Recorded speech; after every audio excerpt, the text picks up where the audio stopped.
Roll Tide and welcome to Crimson Drive, driven by NASCAR, as we welcome you back inside the Advantage Center here at Bryant-Denny Stadium. I'm Roger Hoover, joined by Alabama baseball outfielder Evan Sleight, as we only have one regular season series left, SEC tournament, regionals after that. Evan Sleight, Roll Tide, welcome to Crimson Drive. Roger, thanks for having me. I'm excited to be here. We got a great setup here, and I can't wait to get after it. Well, let's talk about this Crimson Tide baseball team, fresh off a series win against the LSU Tigers. I mean, you guys have been battling some adversity in recent weeks. Just what are you most proud of about this team's journey to this point? I'd say the grit that our team's had the whole year has just been awesome. We've had a lot of different guys stepping up and be ready to take on the moment. And you know, the season's flown by. It's crazy to think that there's only 1 week of the regular season left. But, you know, the consistency that the team's shown with a lot of new guys, new coaches, has been really awesome and something great to see. A lot of great wins at home. The series victories, as I believe I talked about before, Tennessee, South Carolina, Arkansas, and then you get 2 out of 3 against LSU, something that had not been done here in 13 years and overall in 8 years. Just how much was home field advantage a key part of this team's success? Home field is awesome. I mean, the right field Rangers have been incredible the whole year, and especially this weekend. We had a lot of great fans. We had a lot of chants going and packing the stadium. It was really fun to play there the whole year. And as you know, in the SEC, home field advantage means a lot. And to be able to win so many home series at home is really important. So, you know, the fans were awesome, and the amount of love that the Alabama fans have for sports is just incredible, and we're lucky enough to be able to feel that too. So we're really just lucky. Now, you mentioned the right field Rangers. You get to know them better than anybody as the starting right fielder for the Crimson Tide baseball team. What was it like when you first got out there? How'd they kind of introduce themselves to you? How would you guys communicate throughout ball games? So the first time I actually ran out there, Colson Buchanan told me I should tip my cap to him. Something I hadn't really thought about, but then when I kind of ran out there for the first time, it felt right, and they welcomed me with open arms, and they were just incredible the whole year. Being able to turn around during the game and, you know, make a joke or turn around and smile and have some fun and throw them a ball during the year it's just something I'm really lucky I was able to do. And at the beginning of every game, Coach Vaughn would actually give me a ball with a little note that he had on it, and it kind of became a tradition where we'd throw it to one of the fans, and people were always excited to get that ball. So it was really cool. What was typically on the note? Usually it was something a little bit about, you know, motivational message, or, you know, something to get excited about, you know, something to chant about, something like that. I can't get too specific, but if the people who got the balls want to speak up or post it on Twitter, people will be able to see them. That's pretty good. Again, they are active on Twitter. That is certainly for sure. You mentioned it's SEC baseball. You've had experience in the ACC a little bit. Rutgers, we're going to talk about all of your career journey, but just SEC baseball, home and road. How much fun, how much different has this environment been? I mean, the environment everywhere has just been incredible. The fans are always so locked in, and that's something I haven't really been able to play with. And it's a little bit challenging to get up when there aren't as many fans on like a Tuesday night in the cold, when there's just family there. That's something new this year for me. There's always fans, and they're always locked in, and it's just awesome. The energy that you can feel is just palpable, and it's everywhere we've gone, we've had fans. And it's just been a really cool experience. How about the difference with midweeks, too? Because Alabama's had to go to a couple teams that are going to be in regional mixes, Southern Miss and Troy even this past week. I mean, that's got to be different than what you experienced, too. It's definitely different, but I think it's a lot better because you stay locked in for the weekends, and a lot of these teams in the South, they can play. Whether they can hit, they can pitch, they can do it all. So it's been definitely different to play some of these teams in the midweek, but I think it keeps you locked in for the entirety of the season. That's really good to see. So we'll get through all your career journey, as you mentioned, coming down south. Of course, you got the hat on, representing Boston. Got to represent it. Representing Massachusetts. Tell us where you're from and how'd you grow up? Yeah, I'm from Framingham, Massachusetts. Kind of lived your typical Northeast life. I played a lot of hockey, a little football, a little baseball. Had a great family growing up. Real lucky. Kind of played all 3 sports my whole career through high school. And then baseball was a little bit of an earlier recruiting process. So I kind of just ended up sticking with baseball, and it really fit my personality the best. I just really like the ins and outs of the game, how it's a lot like life. I really am super interested in how the game is. I ended up committing to the University of Virginia, made my way there for a year, got hurt, COVID hit, which we all weren't expecting, and then I got to play my next 3 years at Rutgers, which I truly enjoyed a lot. The coaches there were great for taking me in, and some of the teams we had were really good. And then I was lucky enough to have another year and make my way here, and it's, the journey's been awesome, and I'm so thankful that I ended up here. Certainly glad that you're here. Going back to hockey a little bit, what position did you play? How much did you love playing hockey? Yeah, I was a goalie. And I will say, after a little while, it got a little old taking pucks off in the throat. Did you have a little guard? I had a little neck guard, but in practice, my team was loaded with some studs. One of the kids is actually on the Brewers, Sal Frelick. He was a real good player. He had a nasty slap shot, and in practice, sliding across the crease, almost a couple one-timers, he'd get me under the chin. But, I did love hockey. Something about I had a skating pond in my backyard that my dad would make. A rink, excuse me. So it was fun waking up before school and going out and skating back in the backyard, and it's real cool. It's Gordon Bombay. That's right out of Mighty Ducks. Oh yeah, Mighty Ducks. Come on now. I'm not calling you Goldberg. Yeah. Like No. But any of those skills you feel like translated to baseball or helped? I mean, because you got to have quick reflexes in that sport, especially as a goalie. So I actually was a catcher, and I'd say that goalie was definitely helpful for catcher, except for the times where I'd stick my wrist up like a blocker when the ball was coming in. But other than that, yeah, I mean, some of the double headers you got to play in hockey really prepare you for long days in baseball. Putting the wet gear back on in hockey is something you never get used to. So then when you're playing a doubleheader in baseball, it's not too bad. There you go. All Boston sports teams then? Oh, yeah. Fandom? Absolutely. I'm not a super fan like some of the guys, but I definitely want to see the Boston teams do well. There you go. So mostly Red Sox. Did you go to Fenway Park a lot? Oh, yeah. Been to Fenway a good amount. Gone to Gillette Stadium where the Patriots play. Seen a couple Bruins games. I haven't seen a Celtics game. Not as big into basketball, but definitely like the Celtics to do well too.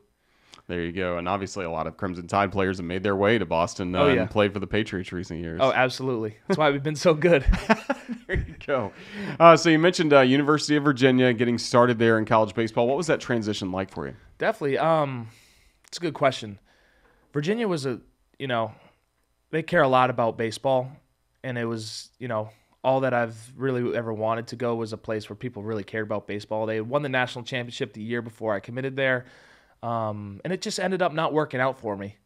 I had a pretty good fall, but it ended up breaking my ankle, and it kind of was the first time I really been challenged to question my love of the sport, because people go through a lot of times where baseball is challenging. It's never going to be, real easy, but that was the first time I really showed to myself that, no matter the circumstances, I do love baseball and I want to keep playing it no matter what, and I'm just going to keep getting up. So that was a great learning experience for me. So coming off of that and going to Rutgers, I just kind of found my love for the game again, because I definitely went through a little bit of a challenging time. And being able to go to Rutgers and play with real good teams there was just a great opportunity for me. Back to UVA for a second. What was it like sharing a locker room with now the most popular college baseball personality there is, Stephen Shaw? Oh, he's the man. I mean, every time I see him, I'm just so excited. He has an awesome personality. He's like the best teammate ever, just because he's always joking around, and he does know when to be serious, but he just knows how to make every situation lighter. Whether we just went down a couple runs in an inning, he's always just keeping the dugout light, and he's always having fun and smiling. And obviously now he's doing incredible with his career, and I think he's working with D1 baseball. And he actually came by when Texas A&M was here. He was stopping by before he went to Starkville, and he gave me a baseball as rad hat. So I'm pumped about that. I should have been repping that today, now that I think about it, but it was in my locker, so I should have got it out. It's all good. And of course, he became a personality because of a viral interview after a ball game. Did you expect that to blow up like it did, or were you surprised at all when he did become a household name? I was not surprised that he said something like that. I remember he was saying someone was offering him Dippin' Dots to blow the game, and then he said, I do love Dippin' Dots, so it was a tempting question, but I wanted to win the game. And then the other thing that sticks out was when they asked him what he was scared of, because he's just always he's fearless on the mound, and he just said the only thing he feared was caves, and the guys started laughing, and it was just great. And I just remember shooting him a text being like, I'm not surprised at all, but I'm so happy that this happened to you, because he deserved it, and it was just something that was going to come out. It was just a matter of when. Yeah, absolutely. Really fun moments. And you got to go on his podcast over this season too. Yeah. It was a great honor to have. He had me on there. We joked around for a bit, and then we actually hung around on the phone for like an hour and caught up, because I hadn't talked to him in a long time. So it was a great time. That's really cool. You mentioned you made your way to Rutgers. We just had Ian Petrutz in this chair a week ago, and he talked about New Jersey high school baseball, and I'm sure you're around a lot of those guys. Describe just Northeast baseball and kind of that mentality for us. So I'll say Jersey baseball is different. I mean, you look at a lot of these SEC, ACC schools, they're filled with Jersey guys, and I don't know what it is, but they're different, and they can play. And Rutgers had a bunch of kids who people don't necessarily know about, but these kids can play. Like this Josh Grauer, who's there now, the shortstop, he's like leading the country with hits. These are guys that no one really talked about out of high school, but they have a way of playing. Ryan Lasco's another kid like that, our center fielder. He ended up being a second rounder. They just got like an edge to them, and I just can't really explain it, but they do, because it's a lot different than some of the Massachusetts guys. There's been a lot of good pitchers from Massachusetts. The league I played in, Tommy Seidel was in the league too. He was at our rival school, and we can get into that a little bit later as to why he was a big influence on me. But yeah, a lot of good pitching in Massachusetts, and I'd say there's some position players, but it's definitely known for pitching. And then all the best talent around college baseball goes to Massachusetts, to the Cape Cod League in the summer to play in the best wooden bat league there is. You got to be a part of that for the Bourne Braves. What did it mean to you to get to play in the Cape Cod League, especially being from the state? It meant a lot to me, because growing up, I always knew about it. I hadn't been to a game, but I definitely was aware of the importance of the Cape and everything it means to baseball as a whole. But what made the experience so cool was I was there with my teammate from Rutgers, Chris Brito, and also Matt Shaw, who was from Maryland and played with the coaches here when they were at Maryland, and he's a Massachusetts guy. So we really just locked in on having fun. We ended up having a great summer and won the championship. Also, some other cool experience. I got to go out to lunch with Peter Gammons, who's a big name in Boston and all the world of sports. So me and Matt Shaw got to do that. And there were just so many cool experiences we had, and it was just an awesome time.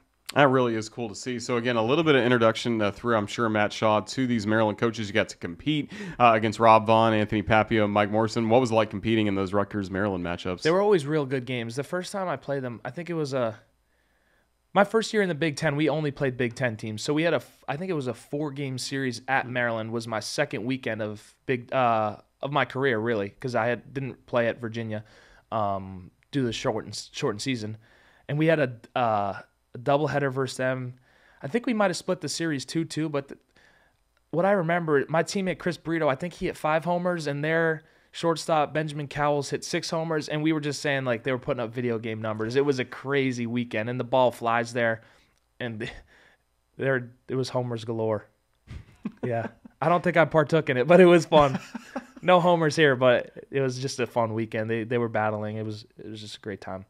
Certainly good. So your time at Rutgers comes to a close last summer, and you still have that extra year of eligibility left. Kind of what were you thinking about for your final year of college baseball when you went in the portal? Definitely. So I just really wanted to go to a place where, it was the highest level of baseball, and I really just wanted to go compete.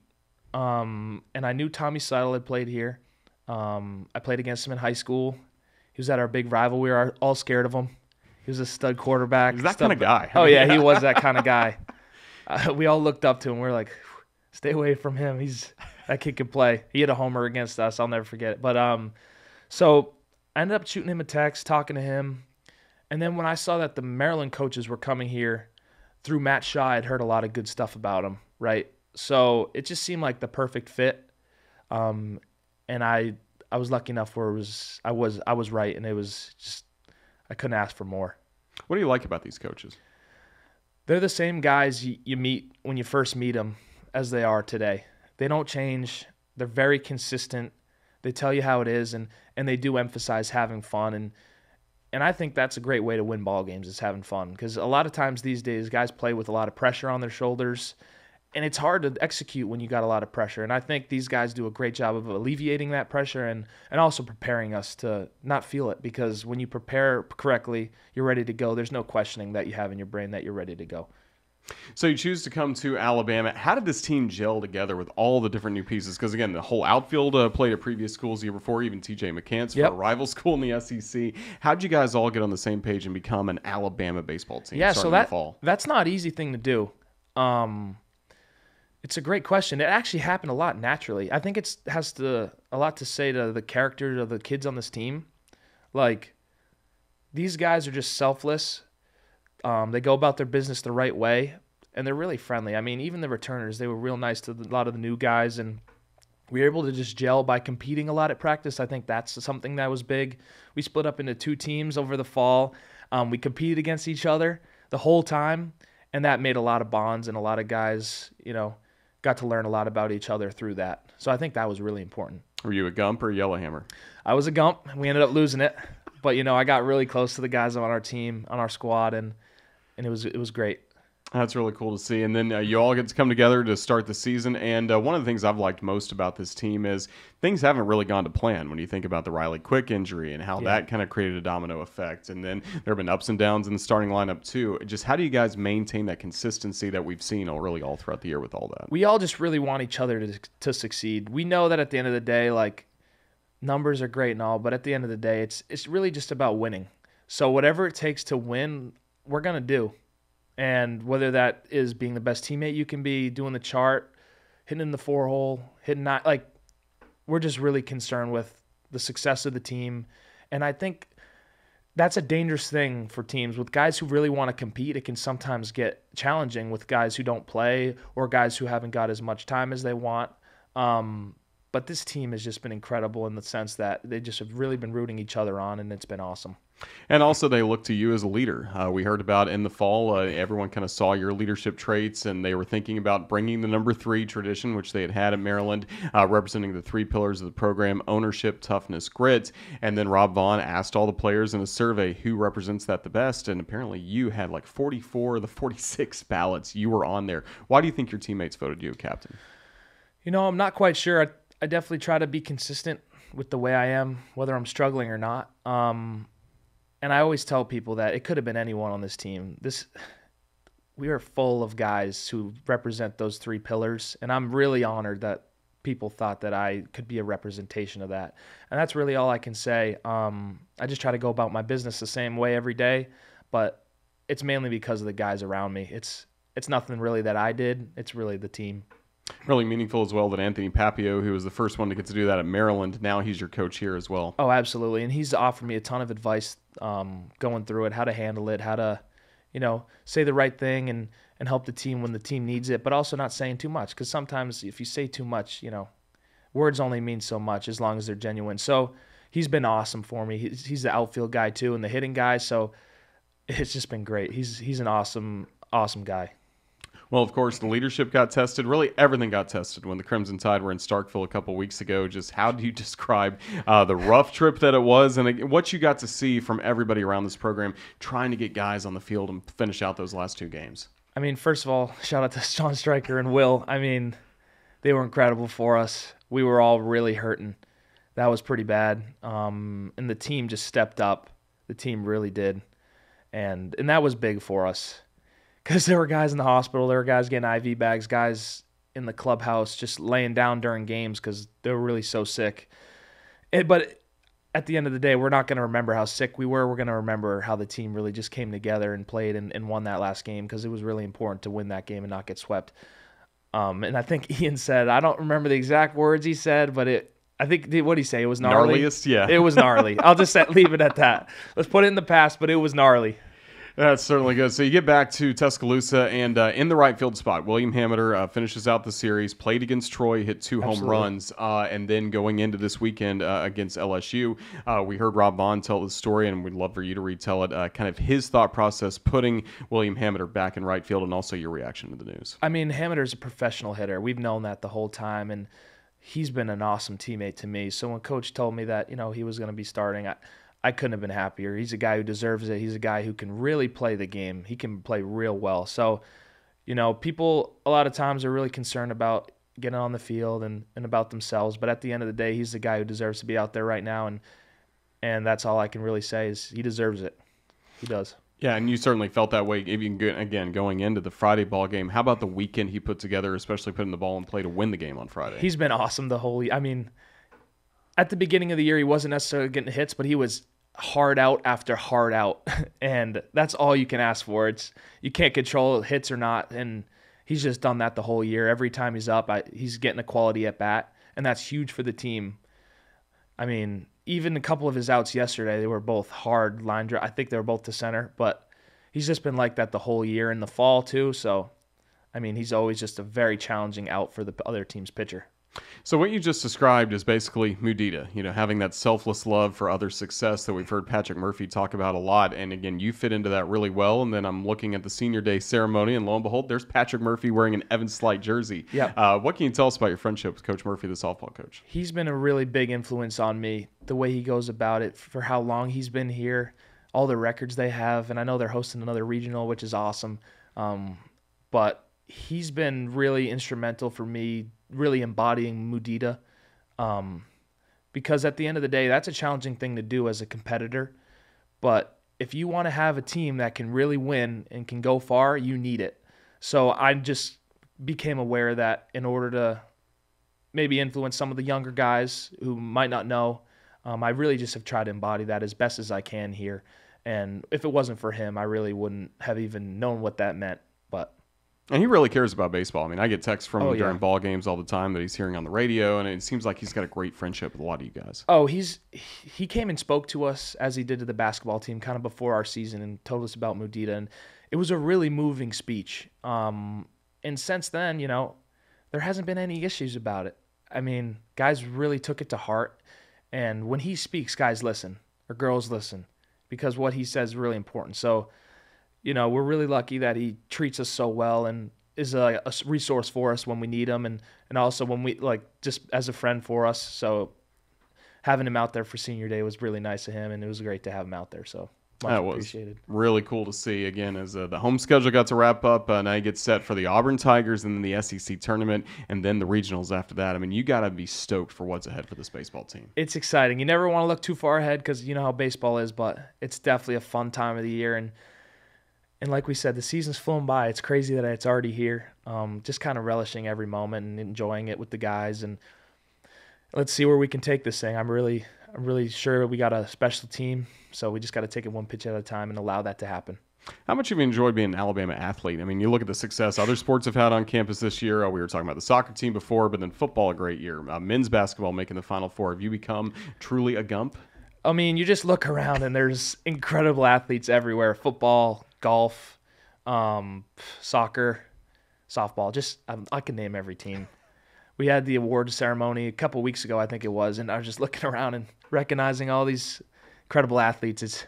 It's cool. It really is. That's really cool. And for you, you're on your third school. Let's talk academics for a second. How much did things transfer over from Virginia to Rutgers to Alabama? Kind of where are you degree-wise? So my time in college has been weird in the sense that I've just been online a lot of the time since COVID. My freshman year at Virginia, we had some in-person classes because online classes weren't really a thing.